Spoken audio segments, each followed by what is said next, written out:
Di dalam ayat ke-24 di situ, waktu dibicara tentang dimuliakan. Aku berkata kepadamu, sesungguhnya jikalau biji gandum tidak jatuh ke dalam tanah dan mati, ia tetap satu biji saja. Tetapi jika ia mati, akan menghasilkan banyak buah. Yesus menunjuk kepada kematiannya, Yesus menunjuk kepada pengorbanannya. Ini sesuatu yang cara kerja Tuhan ya. Kalau nggak ada pengorbanan, ya nggak ada kehidupan. Nggak ada kematian, nggak ada kehidupan. Nggak ada kemiskinan, ya nggak ada yang diperkaya. Gitu. Prinsip ini ya sekali lagi ya. Perkataan daripada Paulus. Kita ini sehari-hari di dalam bahaya kematian supaya kamu boleh menikmati hidup. Kami menjadi miskin supaya kamu diperkaya. Kami menjadi hamba ya supaya kamu jadi raja. Terus disambung ya alangkah baiknya kalau kamu benar-benar raja. Gitu. Kalimat sindiran ya. Maksudnya kamu sudah waktunya menjadi hamba. Jangan menjadi raja terus yang dilayani. Gitu. Tapi prinsip ini tetap betul sih. Kalau kita mau memperkaya kehidupan orang lain, ya kita itu menjadi miskin. Ada korban. Gitu. Memberi dari kekurangan, bukan cuma memberi daripada kelebihan. Memberi daripada kelebihan itu cerita kapitalisme.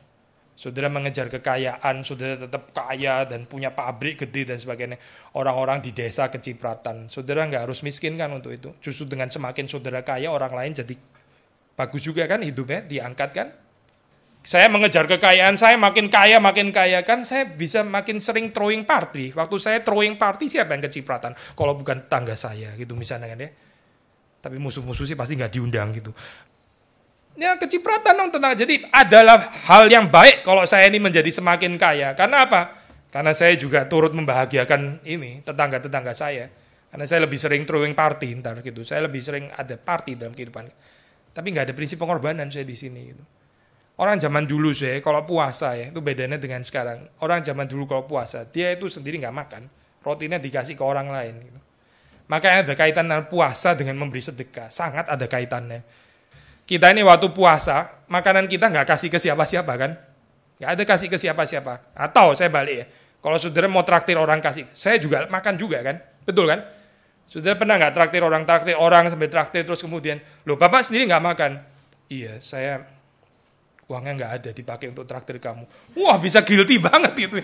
Waduh pak jangan gitu dong. Wah tapi orang zaman dulu kayak gitu sih. Kalau dia kasih orang lain makan, ya dia sendiri puasa gitu.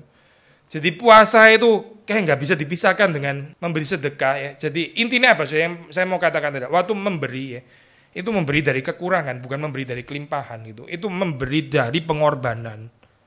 Yesus bilang, aku berkata kepadamu sesungguhnya jikalau biji gandum tidak jatuh ke dalam tanah dan mati, ia tetap satu biji saja. Utuh sih, utuh. Gak ada yang pecah, gak ada yang rusak, utuh gitu. Satu biji saja, tetapi jika ia mati, ia akan menghasilkan banyak buah.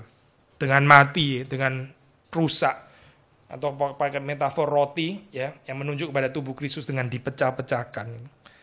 Dengan dipecah-pecahkan, itu mengenyangkan banyak orang. Gak bisa tetap utuh sih. Kalau tetap utuh ya sudah utuh ya betul gitu ya tetap 5 roti dan 2 ikan itu sudah. Ya yang kenyang ya 1 anak kecil itu. Tapi waktu dipecah-pecahkan baru setelah itu bisa mengenyangkan banyak orang. Prinsip yang sama ya. So, kalau kita membaca di dalam bagian ini, kalau tidak jatuh ke dalam tanah dan mati ya tetap 1 biji saja. Ada kehidupan orang yang tetap 1 biji saja gitu. So, gak bisa dipakai Tuhan gitu karena gak mau dipecah-pecah. Jadi dia utuh memang kehidupannya utuh. Setiap kali ada hal yang menurut dia, wah ini sudah berarti saya mesti korban ini. Enggak.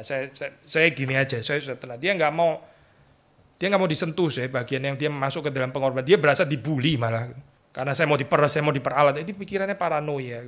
Jadi dia mau tetap utuh dan sebagainya. Bagian-bagiannya dia repot, bagian-bagiannya menurut dia nggak senang untuk mengerjakan. Ya sudah itu jangan saya dan sebagainya. Ya utuh saya, kehidupannya utuh gitu. Tetap 1 biji saja. Tapi nggak cocok ya saya dengan kehidupan Injil gitu. Kehidupan Injil itu bukan itu sebetulnya. Kalau kita percaya Injil, kalau saudara dan saya percaya Injil, ya ini Injil.